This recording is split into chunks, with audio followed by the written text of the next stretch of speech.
യാത്രക്കാർക്ക് ഇഷ്ടമുള്ള സ്ഥലത്ത് ബസ് നിർത്താൻ ഈ നാട്ടിൽ നിയമമൊന്നുമില്ല. എന്നാൽ KSRTC ബസ് കുടുംബ സ്വത്താണെന്നും പറയുന്ന സ്ഥലത്ത് സ്റ്റോപ്പ് വേണമെന്നും യാത്രക്കാർ ആവശ്യപ്പെട്ടാലോ? അങ്ങനെ ബസ് നിർത്താൻ തയ്യാറാകാതിരുന്ന ഡ്രൈവറെ യാത്രക്കാരൻ മർദ്ദിച്ച ഒരു സംഭവത്തെക്കുറിച്ചാണ് പറഞ്ഞു വരുന്നത്. കോഴിക്കോട് തിരുവമ്പാടിയിൽ നിന്നും കക്കാടൻ പൊയിലിലേക്ക് പോയ KSRTC ബസിന്റെ ഡ്രൈവർ പ്രകാശനെ മങ്കായം സ്വദേശി എബ്രഹാമാണ് മർദ്ദിച്ചത്. എബ്രഹാമിന്റെ വീടിന് മുന്നിലെത്തിയപ്പോൾ ബെല്ലടിച്ചിട്ടും ബസ് നിർത്തിയില്ല എന്ന് പറഞ്ഞായിരുന്നു മർദ്ദനം.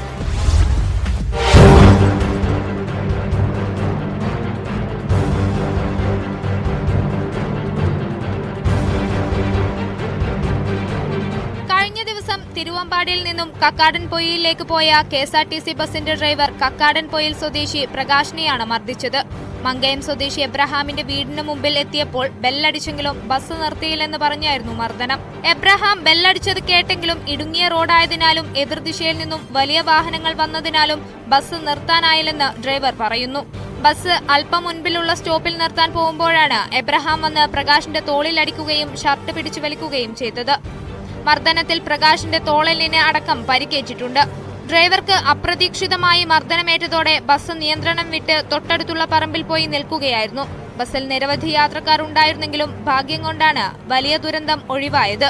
അവിടുന്ന് ഒരു ബെല്ലടി കേട്ട് അന്ന് എതിരെ ഒരു 3-4 ടിപ്പറുകൾ മറ്റു വാഹനങ്ങൾ വരുന്നുണ്ട്. അവിടെ ഒതുക്കി നിർത്താനുള്ളൊരു സ്ഥലം എന്ന് വെച്ചാൽ സൈഡിൽ കറണ്ട് പോസ്റ്റ് കാര്യങ്ങളുള്ളതുകൊണ്ട് അടുത്ത മുന്നിൽ ഒരു 50 മീറ്റർ മുന്നിൽ സ്റ്റോപ്പ്. ആ സ്റ്റോപ്പിലേക്കുള്ള ബെല്ലടിച്ച് ഞാൻ ഇതനുസരിച്ച് വണ്ടി മുന്നോട്ട് പോയിക്കൊണ്ടിരിക്കുമ്പോൾ വളരെ പെട്ടെന്ന് എൻ്റെ പുറകിൽ എന്തോ പെട്ടെന്ന് ശക്തിയായിട്ട് അടിക്കുന്നത്. അപ്പം എൻ്റെ കോളർ പിടിക്കുക. അന്നേരം ഇതെന്താ സംഭവം എനിക്ക് മനസ്സിലായില്ല. അല്ല വണ്ടി എൻ്റെ അടുത്ത് നിയന്ത്രണം വിട്ട് റോഡിന് പുറത്തേക്ക് പോയി. അല്ല വണ്ടി പെട്ടെന്ന് ഞാൻ നിയന്ത്രിച്ച് നിർത്തി. അന്നേരം തന്നെ വണ്ടി റോഡിന് പുറത്ത് നിർത്തി കഴിഞ്ഞ് തിരിഞ്ഞു നോക്കുമ്പോൾ ഒരാൾ എന്നെ മർദ്ദിച്ചതായിട്ടാണ് എനിക്ക് മനസ്സിലാക്കാൻ കഴിയുന്നത്. വണ്ടി നിർത്തി ഞാൻ ഇറങ്ങി.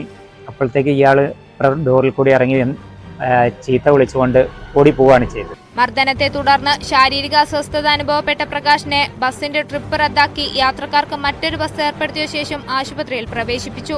പ്രകാശിന്റെ പരാതിയിൽ തിരുവമ്പാടി പോലീസ് കേസെടുത്തിട്ടുണ്ട്.